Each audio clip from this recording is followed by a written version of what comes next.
We just look at the front pages of the papers today. There's some lovely, lovely pictures. As a matter of fact, they don't get much better than this one here that you see in the front page of the Times. Photograph, isn't it? It's like something from Singing in the Rain, really.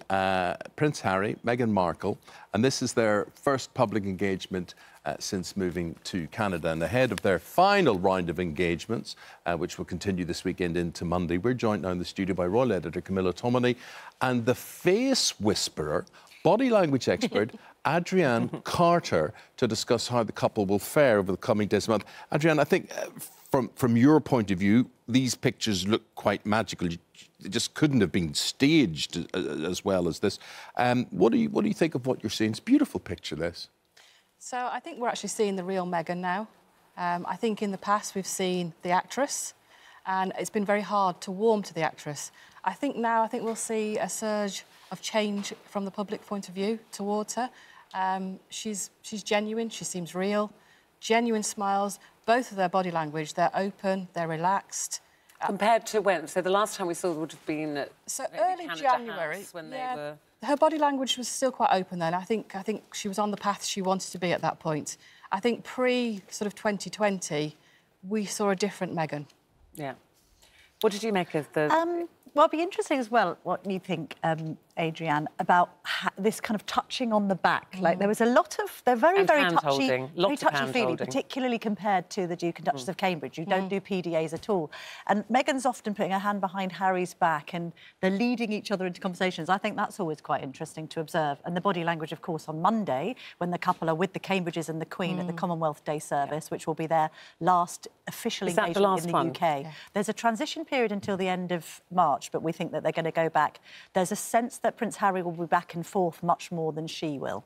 Well, Adrianne, sorry, if we just go back to that last picture, Lewis. Adrianne, a lot of this going on, holding hands. So that's a very possessive hand-holding situation. Or mutually supportive.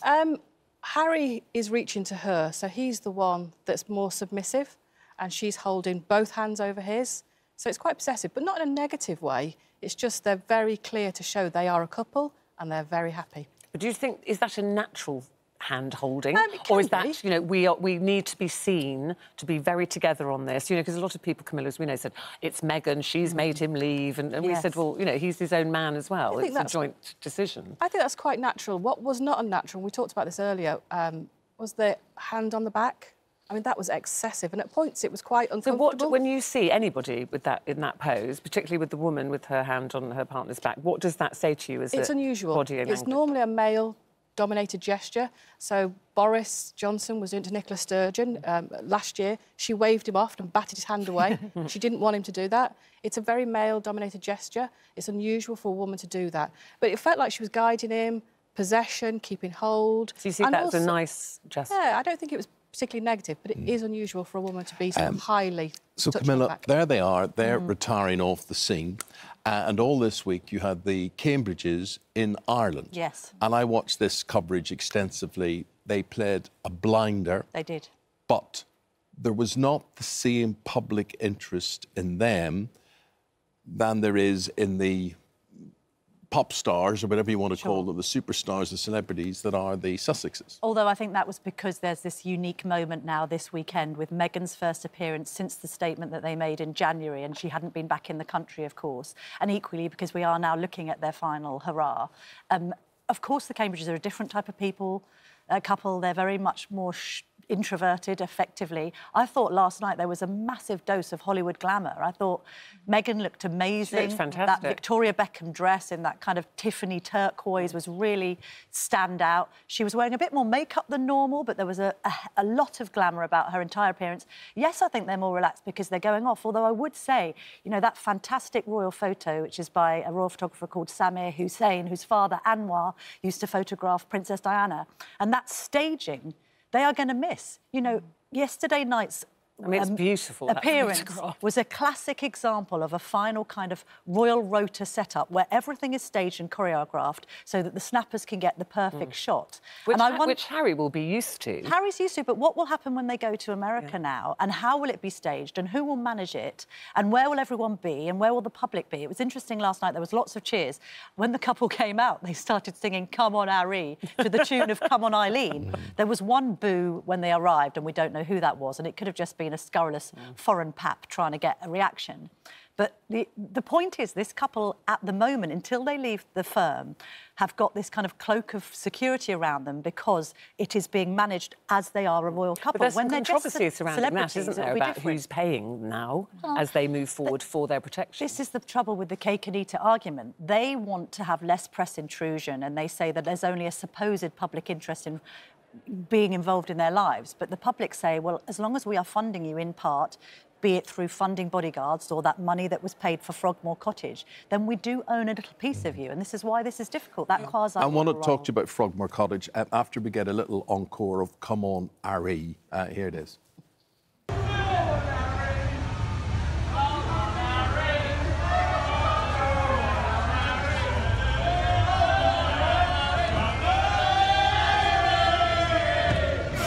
Very funny. Right now, so Prince Harry was here. He was ahead of Meghan. Baby Archie is not here. Yeah. Why would... And there were some lovely pictures of Prince Harry and the Queen at the weekend embracing.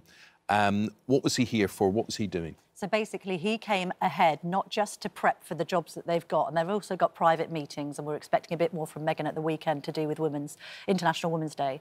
But he was also trying to tie up loose ends because they've made 15 members of staff redundant. He had to come over and address them, and I think, from what I understand of some of those meetings, you know, he's very sad that it's turned out like this. He is particularly sad to have lost the military appointments, and that Endeavour Award last night, you know, it's for ex-servicemen. That's why they honoured that commitment. It's really important to him. Always, I can't remember once the you actual serve, quote. you always serve, and you've had my back, and I've got your back, and I always will have. Because there are concerns among their British charities that obviously they're not going to be here, and how much more can they represent them? But equally, there was that 4-hour summit with the Queen, where I think they went over a lot of ground and are trying to make it so that there isn't the acrimony that we've witnessed in some of the statements that have come out recently, and that there can be this family show of support on Monday. OK, Adrianne, just looking at what you've seen from last night and Meghan arriving in the country, where would you sum it up as to where they are? I think she's very happy. I think she's got what she wanted, or what they wanted, to move forward. And I've never seen Harry's body language so open and so relaxed. Normally, he shows a little bit of tension in his body language. He does this quite a lot. We've not seen any of that yesterday or last night. And Meghan as well. They're both very open. They seem very happy. Can you tell, looking at me and Ruth, that we're a couple? I can. I absolutely can. Can you see how she sidles up to me at every available opportunity?